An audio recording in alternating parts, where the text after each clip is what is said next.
আসসালামু আলাইকুম।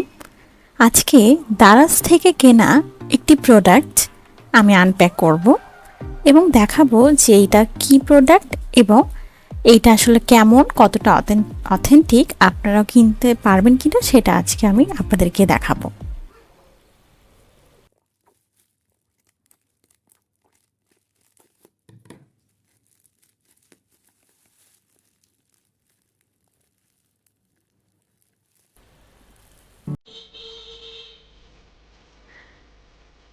এই হচ্ছে সেই প্রোডাক্টটি যেটার আসলে আমি আজকে রিভিউ দিতে যাচ্ছি।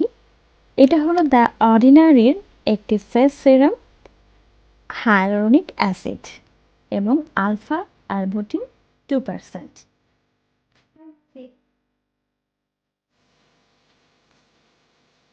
ফেস সিরামটা আসলে ইউজ করা কতটা জরুরি কিংবা এইটা কতটা ভালো সেটা নিয়ে আমি আজকেই আপনাদেরকে বলবো না। আমার মূল উদ্দেশ্য হচ্ছে দারাজ থেকে কেনা আলফা অ্যাবোটিন এবং হায়ালুরোনিক অ্যাসিডের এই দা অর্ডিনারি এই প্রোডাক্টটি আসলে কি অথেন্টিক কি না। তো আচ্ছা, এই প্যাকেটের গায়ে যে বারকোডটি দেখছেন, এইটা এইটার মাধ্যমে আমরা জানতে পারবো যে আসলে প্রোডাক্টটা অথেন্টিক নাকি এটা একটা ফেক বা ভুয়া প্রোডাক্ট। তাই এইটা জানার আমার কাছে ২ টা উপায় আছে। প্রথমত হলো যে একটা বারকোড স্ক্যানার অ্যাপ, গুগলে যেটা আপনি বা গুগল প্লে স্টোরে সহজে পেয়ে যাবেন। আর আরেকটি উপায় হচ্ছে একটি ওয়েবসাইট, সেটা আমি আপনাদেরকে সামনে গিয়ে জানাবো। প্রথমত আপনি গুগল প্লে স্টোরে গিয়ে কিউআর অ্যান্ড বারকোড স্ক্যানার দিয়ে সার্চ দিলে একটি অ্যাপস পাবেন। তো আমি এই অ্যাপটার মাধ্যমে আসলে এটা যাচাই করেছি যে আসলে প্রোডাক্ট অথেন্টিক কিনা। এবং আরেকটা ওয়েবসাইট, সেটা হচ্ছে এই যে ওয়েবসাইট এমডিবি। এখানে গিয়ে আমি আপনাদেরকে এখন দেখিয়ে দেবো যে আসলে প্রোডাক্টটি অথেন্টিক কিনা। তো সেক্ষেত্রে আমাদের বারকোডের যে নাম্বারটি আছে সেই নাম্বারটি আমি এখানে আহ, লিখব এবং লিখার পরে সেখানে সার্চ দিয়ে দেখব যে আসলে কি দেখাচ্ছে। এই যে দেখুন, আমি হচ্ছে বারকোডের নাম্বারটি লিখছি, লিখে এই যে এখন সার্চ দিলে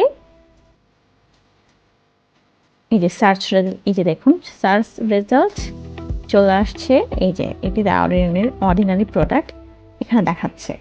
তো আপনারাও এভাবে যে কোনো প্রোডাক্ট, শুধু দারাজ থেকে কেনা না, যে কোনো দোকান থেকে কেনা প্রোডাক্টটা আপনারা এভাবেই আপনার যাচাই করে দেখে নিতে পারেন যে প্রোডাক্টটি আসলে কতটা অথেন্টিক। এখন আমি এই ড্রপারটা দিয়ে এই সিরামটা থেকে একটু কয়েক ড্রপ সিরাম আমার হাতে নিয়ে আপনাদেরকে দেখিয়ে দিব। তার আগে বলে রাখি, এইটা যখনই আপনারা ব্যবহার করবেন তখন অবশ্যই ব্যবহার করার সঙ্গে সঙ্গে মুখটি বন্ধ করে রাখবেন। নয়তো এটা আশেপাশের পরিবেশের আর্দ্রতা বা শুষ্ক আবহাওয়া দ্বারা অবশ্যই কন্টামিনেট হতে পারে। এবং ফেসে যখন এপ্লাই করবেন তখন অবশ্যই ড্রপারটি ফেস থেকে কিছুটা দূর থেকে আপনার ফেসে এপ্লাই করবেন। কারণ যদি ফেসের সংলগ্নে চলে আসে ড্রপারটি এবং একই ড্রপার আপনি যদি আবার সিরামের যে কন্টেনার তার মধ্যে রাখেন, তবে আপনার এই সিরামটি কন্টামিনেট হওয়ার সম্ভাবনা রয়েছে অবশ্যই। আচ্ছা, তো আমি ১ ড্রপ আমার হাতে নিলাম, নিয়ে এটা ১ম এ মনে হচ্ছে এটা পানির কালারের মতো এবং এটা এটার কোনো গন্ধ আমি পাচ্ছি না এবং পানির মতো অতটা কম ঘন পদার্থ নয়। কিছুটা এটা গ্লিসারিনের মতো। তবে গ্লিসারিনের মধ্যে যদি আমরা একটু হালকা পরিমাণে পানি দেওয়ার পরে যেমন থিকনেস আসে ঠিক তেমন থিকনেস। হ্যাঁ? এবং এটার তেমন কোনো গন্ধ আমি পাচ্ছি না।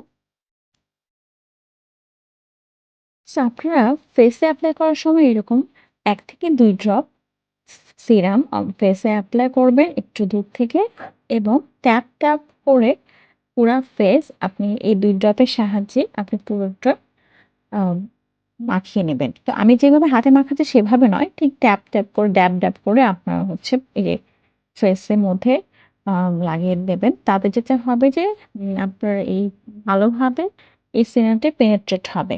হুম? আর তবে এই প্রোডাক্টে আপনারা ভাবতে পারেন যে এত অল্প প্রোডাক্টে আমার হাতের সাথেই লেগে যেতে পারে। এটা এমন হওয়ার কোনো সম্ভাবনা নেই। কারণ হচ্ছে এই প্রোডাক্টটি আপনার হাতের যে কোষ যে পুরুত্ব সেটা দ্বারা আপনার হাতের মধ্যে যাবে না এবং ফেসেই সেটা পেনিট্রেট হবে। তো এই ছিল আমার ওভারঅল রিভিউ যে দারাজ থেকে আপনারা এই অর্ডিনারি প্রোডাক্টটা পারচেজ করতে পারবেন কিনা। হ্যাঁ, পারবেন। তবে অবশ্যই আপনার দারাজে যখন সার্চ করবেন তখন যে ডিলারের থেকে নেবেন অবশ্যই সেখানে দেখে নেবেন যে সেখানে ২০ জনের অধিক মানুষ কিনেছে কিনা এবং মানুষ পজিটিভ রিভিউ কী পরিমাণ দিয়েছে সেটা তাদের কাছে আপনারা নেবেন এবং কোনো নেগেটিভ রিভিউ যদি ১-২টা পান অবশ্যই খেয়াল করে নেবেন, তাহলে সেখান থেকে আপনারা নেবেন না। ধন্যবাদ। এই ছিল আমার আজকের ভিডিওটি। অসংখ্য ধন্যবাদ এটি দেখার জন্য।